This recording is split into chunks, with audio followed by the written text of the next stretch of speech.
আমরা বড়লোকদের জমিদারদের থেকে ডাকাতি করে গরিবদের মধ্যে বিলিয়ে দিই।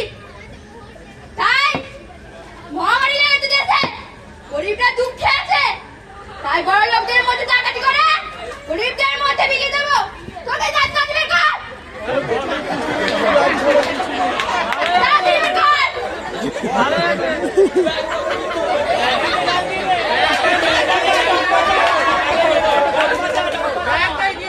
ভালো ব্যবসা হয়েছে, নাও নাও নাও।